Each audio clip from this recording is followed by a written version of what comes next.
നിങ്ങൾ ശ്രദ്ധിച്ചിരിക്കണോ? നമ്മളിപ്പോഴത്തെ മോഡേൺ സൊസൈറ്റിക്ക് എല്ലാ സംഭവങ്ങളും ഉണ്ട്. ലൈക്ക് പൈസ ഉണ്ട്, കാറുണ്ട്, നല്ല ഹോമുണ്ട്, നല്ല ഫുഡുകളുണ്ട്, നല്ല ബിസിനസ് തുടങ്ങാം.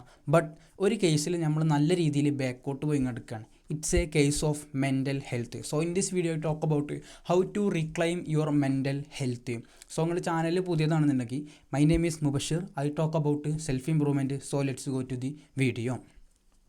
ഞാൻ എല്ലാ മാസവും ഒരു റിവ്യൂ നടത്താറുണ്ട്. അതായത് ഇപ്പോൾ ഒരു മാസം എൻഡിലോ അല്ലെങ്കിൽ ഒരു നെക്സ്റ്റ് മന്തിൽ ഒരു 1-ാം തീയതി 2-ാം തീയതി ആയിട്ട് കഴിഞ്ഞ മന്തിൽ ഞാൻ എത്രത്തോളം പ്രോഗ്രസ് ഉണ്ടാക്കി, അല്ലെങ്കിൽ അതായത് ഞാൻ ഉദ്ദേശിച്ച എത്രത്തോളം ടാസ്കുകൾ അല്ലെങ്കിൽ ഞാൻ ക്രിയേറ്റ് ചെയ്ത എത്ര പ്ലാനുകൾ എത്രത്തോളം ഞാൻ കംപ്ലീറ്റ് ആക്കി, അത് എത്രത്തോളം എനിക്ക് നല്ല രീതിയിൽ ചെയ്യാൻ പറ്റിയെന്ന് ഞാൻ ജസ്റ്റ് എഴുതിയാണ്ട് ഒരു റിവ്യൂ നടത്തലുണ്ട്. അങ്ങനെ കഴിഞ്ഞ മന്തിൽ ഞാൻ ചെയ്തപ്പോഴാണ് ഞാൻ മനസ്സിലാക്കിയത്, ഞാൻ എൻ്റെ ടാസ്കുകളൊക്കെ കംപ്ലീറ്റ് ആക്കിയിരിക്കണം, അതുപോലെ തന്നെ എൻ്റെ ഗോൾസിനെ അച്ചീവ് ചെയ്യാനുള്ള വർക്കുകളൊക്കെ ചെയ്തിരിക്കണം. ബട്ട് ഇതേമാതിരി മെൻ്റൽ കേസിൽ ഞാൻ നല്ല രീതിയിൽ വീക്കായിരുന്നു. അത് ഏറ്റവും ലോവസ്റ്റ് അടിയിലായിരുന്നു. ഞാൻ അപ്പോഴാണ് മനസ്സിലാക്കിയത്. സംഭവം ശരിയാണ്. ഞാൻ ഏർലി മോർണിംഗ് എണീക്കുന്നുണ്ട്, ഗോൾസിന് വേണ്ടി വർക്ക് ചെയ്യുന്നുണ്ട്, ഹെൽത്തിൽ ഫോക്കസ് ചെയ്യുന്നുണ്ട്, അങ്ങനെ കുറേ കാര്യങ്ങൾ ചെയ്യുന്നുണ്ടെന്നുണ്ടെങ്കിലും ബട്ട് ഈ ഒരു മെൻ്റൽ പീസ്, നമ്മളെ ഉള്ളിൽ നിന്നുണ്ടാവുന്ന ആ ഒരു ഹാപ്പിനെസ് അല്ലെങ്കിൽ ആ ഒരു നമ്മളെ ഒരു കേസ് ഉണ്ടാവുമല്ലോ, ആ സംഭവത്തിൽ ഞാൻ നല്ല രീതിയിൽ ബാക്കിലായിരുന്നു. സോ അങ്ങനെ ആയിരിക്കുമ്പോഴാണ് ഞാൻ ഇത് 5 ടൈപ്സ് ഓഫ് ബുക്ക് ആണ് ഒരു ബുക്ക് പരിചയപ്പെടുന്നത്. ഇത് സാഹിൽ ബ്ലൂമറാണ് ആൾ എഴുതിയതാണ്. മൂപ്പര് ആ ഓതർ അതിൽ മെയിനായിട്ട് 5 ടൈപ്പ് ഓഫ് വെൽത്തിനെ പറയുന്നുണ്ട്. Time wealth, social wealth, mental wealth, അതുപോലെ തന്നെ physical wealth and financial wealth. അതിന് ഞാൻ മെൻ്റൽ വെൽത്തിനെ കുറിച്ച് വായിച്ച് പഠിച്ച് അതിൽ ഓരോ സംഭവങ്ങളും how to actually mental wealth എന്താണ് മെൻ്റൽ വെൽത്ത് ഞാൻ ശരിക്കും മനസ്സിലാക്കിയത് ഓരോ സംഭവങ്ങളും ലൈഫിൽ അപ്ലൈ ചെയ്തപ്പോഴാണ് എനിക്കൊന്നും കൂടി ആ ഒരു clarity of mind set life ലോങ്ങിലേക്ക് ബിൽഡ് ചെയ്ത് തുടങ്ങാൻ പറ്റിയത്. മെയിനായിട്ട് 3 പില്ലേഴ്സ് അതിൽ പറയുന്നുണ്ട് മൂപ്പര്. ആ ഓതർ അതിൽ മെയിനായിട്ട് the main 3 pillars of mental health അങ്ങനെ മൂപ്പര് അതിൽ ഡിഫൈൻ ചെയ്യണം. അതിലൊന്നാമത്താണ് പർപ്പസ്, രണ്ടാമത്തെ ഗ്രോത്ത്, അതുപോലെ തന്നെ മൂന്നാമത്തെ സ്പേസ്. പർപ്പസിൻ്റെ ചുരുക്കം പറഞ്ഞു കഴിഞ്ഞാൽ ലിവിങ് യുവർ ലൈഫ്. അതായത് പർപ്പസ് കൊണ്ട് ഉദ്ദേശം എന്താ വെച്ച് കഴിഞ്ഞാൽ നമ്മളൊരു മീനിങ് ഫുൾ ആയിട്ടുള്ള അല്ലെങ്കിൽ ഒരു സ്ട്രക്ചേർഡ് ആയിട്ടുള്ള അല്ലെങ്കിൽ നമ്മൾ ഇഷ്ടപ്പെട്ട ഒരു സംഭവത്തിനെ അലൈൻ ചെയ്തിട്ട് നമ്മൾ കുറേ സംഭവങ്ങൾ നമ്മളെ ലൈഫിൽ ഇങ്ങനെ ചെയ്യാം. അതായത് ഇപ്പോൾ ഒരാൾക്ക് ഒരു ഓട്ടോമാറ്റിക്കായിട്ട് ഒരാൾക്ക് ഒരു പർപ്പസ് ഉണ്ടെന്നുണ്ടെങ്കിൽ മൂപ്പർക്ക് ഗോൾസുകളുണ്ടാവും. ഓട്ടോമാറ്റിക് ഗോൾസ് ഉണ്ടെങ്കിൽ സ്വാഭാവികമായിട്ടും മൂപ്പര് ഒരു ദിവസം എന്ന് പറയുന്നത് ആ ഗോൾസിനെ അലൈൻ ചെയ്തിട്ടായിരിക്കും. സോ അപ്പോൾ നിങ്ങൾക്ക് ഒരു ഗോൾസും ഇല്ല, ഒരു പർപ്പസും ഇല്ല, നിങ്ങൾ ഒരാളുടെ ഗോൾ അച്ചീവ് ചെയ്യാൻ വേണ്ടിയിട്ട് ഇങ്ങനെ കുറേ കാലമായിട്ട് വർക്ക് ചെയ്യുന്ന ഒരാളാണ്, അതായത് ഒരു എംപ്ലോയി ആണെന്നുണ്ടെങ്കിൽ നിങ്ങൾ ഉറപ്പായിട്ടും ആ മെൻ്റൽ ഫ്രസ്ട്രേഷനിൽ നിൽക്കുന്ന ഒരാളേക്കാരാണ്. ഞാൻ ഉദ്ദേശിക്കുന്നത് ജോലിക്ക് പോകുന്നവരൊക്കെ ബാഡായിട്ടുള്ള ആൾക്കാരാണെന്നല്ല. നിങ്ങൾ ജോലിയിൽ നിന്ന് സാറ്റിസ്ഫാക്ഷൻ കണ്ടെത്തിയില്ല എന്നുണ്ടെങ്കിൽ നിങ്ങൾക്ക് ഉറപ്പായിട്ടും ഈ മെൻ്റലി പീസ്ഫുൾ ആവാൻ പറ്റില്ല. കാരണം എന്താ വെച്ച് കഴിഞ്ഞാൽ ഏതൊരു എംപ്ലോയിയും 60% to 70% അല്ലെങ്കിൽ ഒരു 75% ടൈമും യൂസ് ചെയ്യണത് അല്ലെങ്കിൽ ചിലവഴിക്കണത് എവിടെ അറിയാം? ഒരു ഓർഗനൈസേഷനിലാണ്, അതായത് ജോലി ചെയ്യുമ്പോഴാണ്. അപ്പോൾ ആ സമയത്ത് നമുക്ക് ഹാപ്പിനെസ് ഇല്ലാന്നുണ്ടെങ്കിൽ ഉറപ്പായിട്ട് നമ്മൾ മെൻ്റൽ ഫ്രസ്ട്രേഷനിലോട്ട് പോകാം. ഒന്നെങ്കിൽ നിങ്ങൾ നല്ല രീതിയിൽ ആ ജോലി കണ്ടെത്തുക, അല്ലെങ്കിൽ ആ ജോലിയിൽ നിന്ന് സാറ്റിസ്ഫാക്ഷൻ കണ്ടെത്തുക, അല്ലെങ്കിൽ നിങ്ങളൊരു മീനിങ് ഫുൾ ആയില്ലേ നിങ്ങളൊരു ലൈഫ് സ്റ്റൈൽ നിങ്ങൾ ഇൻട്രസ്റ്റ് ബേസ്ഡ് ആയത് നിങ്ങൾ ക്രിയേറ്റ് ചെയ്യുക. രണ്ടാമത്തെ സംഭവമാണ് ഗ്രോത്ത്. ഗ്രോത്തിനെ ചുരുക്കി പറയുകയാണെങ്കിൽ ചേസിങ് യുവർ അൺലിമിറ്റഡ് പൊട്ടൻഷ്യൽ.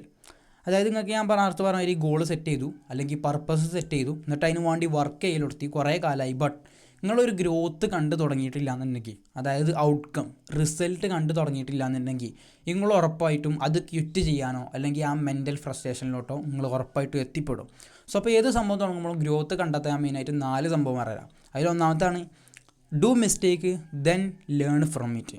എല്ലാ ആൾക്കാരും മിസ്റ്റേക്ക് ചെയ്യാൻ മടിക്കുന്ന ആൾക്കാരാണ്. നിങ്ങൾ ഏതൊരു പുതിയ സംഭവങ്ങൾ ചെയ്യുമ്പോഴും ഒരാൾക്കും പെർഫെക്റ്റ് ആയിക്കൊണ്ട് ചെയ്യാൻ വയ്ക്കൂല. അപ്പോൾ കുറേ സംഭവങ്ങൾ ചെയ്യുക, അതിന് ഉറപ്പായിട്ട് നിങ്ങൾ മിസ്റ്റേക്ക് വരുത്തും. ആ മിസ്റ്റേക്ക് എന്ന് പഠിച്ചിട്ട് എന്ത് ചെയ്യുക, ആ സംഭവത്തെ ഇമ്പ്രൂവ്മെൻറ്റ് വരുത്തുക.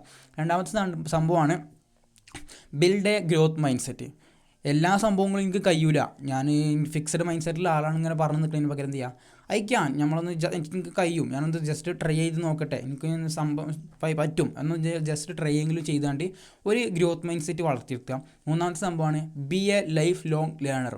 നിങ്ങളെ ഫീൽഡ് ഏതാണോ, നിങ്ങളെ ഇൻട്രസ്റ്റ് ബേസ്ഡ് സംഭവം ഏതാണോ അതിനെക്കുറിച്ച് എപ്പോഴും പഠിച്ചുകൊണ്ടിരിക്കുക. ആ സംഭവത്തിൽ എപ്പോഴും അഡ്വാൻസ്ഡ് ആയിട്ടുള്ള നോളജ് ടെക്നോളജി ഒക്കെ വന്നേക്കും. അതിനെക്കുറിച്ച് മനസ്സിലാക്കി ആ സംഭവങ്ങൾ നിങ്ങളെ ചെയ്യുന്ന സംഭവത്തിൽ എന്ത് ചെയ്യുക, ഇംപ്ലിമെൻറ്റ് ചെയ്യാൻ നോക്കുക. നാലാമത്തെ സംഭവമാണ്, ലാസ്റ്റ് സംഭവമാണ് കീപ്പ് കൺസിസ്റ്റൻസി ആൻഡ് ഡിസിപ്ലിൻ. ഈ 2 സംഭവങ്ങളാണ് സക്സസിൻ്റെ ഏറ്റവും ഫസ്റ്റത്തെ അടിയിൽ സംഭവം വരുന്ന സംഭവമാണ്. കൺസിസ്റ്റൻ്റ് ആയിങ്ങാണ്ട് ഒരു സംഭവം ചെയ്യുക, അതുപോലെ തന്നെ വിത്ത് ഡിസിപ്ലിനും കീപ്പ് ചെയ്യുക. ലാസ്റ്റത്തെ മൂന്നാമത്തെ സംഭവമാണ് സ്പേസ്. സ്പേസിനെ ചുരുക്കി പറയുകയാണെന്നുണ്ടെങ്കിൽ ഫൈൻഡിങ് യുവർ ഗാർഡൻ. ഞാൻ നേരത്തെ പറഞ്ഞ മാതിരി ഒരു പർപ്പസ് സെറ്റ് ചെയ്തു, ഗോൾ സെറ്റ് ചെയ്തു, അതിന് വേണ്ടി വർക്ക് ചെയ്യലെടുത്തി, നിങ്ങൾക്ക് ഗ്രോത്തും കിട്ടി, അതായത് റിസൾട്ടും കിട്ടി. എന്നിട്ട് നിങ്ങൾ ചെയ്യേണ്ട ഒരു സമയമാണ് find time for thinking, enjoyment and recharging. അതായത് ജസ്റ്റ് എന്ത് ചെയ്യുക, ഞങ്ങളിപ്പോൾ ഫുൾ ടൈം വർക്ക് എനിക്ക് ആൾക്കാരെ ഹെൽപ്പ് ചെയ്യാണ്ട്, അല്ലെങ്കിൽ എനിക്ക് എൻ്റെ ഗോളുകൾ അച്ചീവ് ചെയ്യാണ്ട് ഫുള്ള് സിസ്റ്റത്തിൻ്റെ മുന്നിൽ ഫുള്ള് എഴുതുക വായിക്കുക, ഫുള്ള് പൈസ ഈ കാർ ഇങ്ങനത്തെ ഫുള്ള് മെറ്റീരിയൽസൊക്കെ ആയി നടന്നു കഴിഞ്ഞാൽ, ഫുള്ള് ഒരു മങ്ക് മൂടായി നടന്നു കഴിഞ്ഞാൽ ഉറപ്പായിട്ടും നമ്മളൊരു മെൻ്റൽ ഫ്രസ്ട്രേഷനിലോട്ട് എത്തും.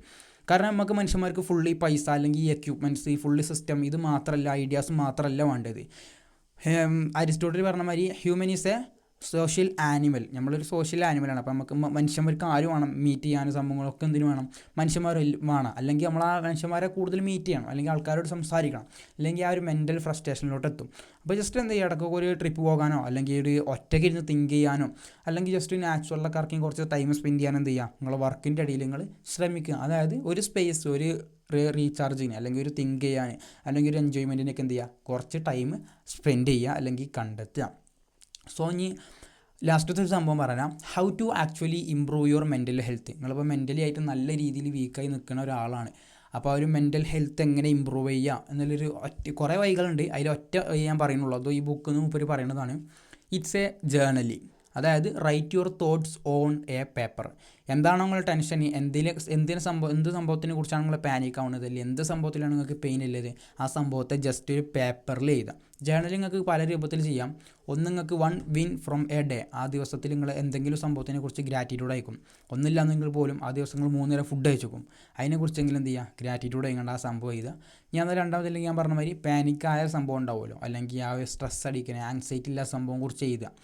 അതിൻ്റെ ബാക്കിലുള്ള സൈക്കോളജി എന്താ വെച്ച് കഴിഞ്ഞാൽ, നമ്മളിപ്പോൾ ഒരു ഡിപ്രഷനിലുള്ള ഒരാൾ ആ ഡിപ്രഷൻ മറ്റുള്ള ഒരാളോട് പറഞ്ഞു കഴിഞ്ഞാൽ ഒരു 40% മൂപ്പരെ ഡിപ്രഷൻ അവിടെ കുറയും. നമുക്ക് റിലേറ്റ് ചെയ്യാൻ പറ്റുന്ന സംഭവമാണല്ലോ. എന്ന പോലെ തന്നെയാണ് നമ്മൾ ഈ ഒരു സംഭവം ജസ്റ്റ് എഴുതുമ്പോൾ തന്നെ എന്താ കാര്യം, ഒരു പേപ്പറിൽ എഴുതുമ്പോൾ തന്നെ ആ ഒരു സംഭവം അവിടെ കുറയും.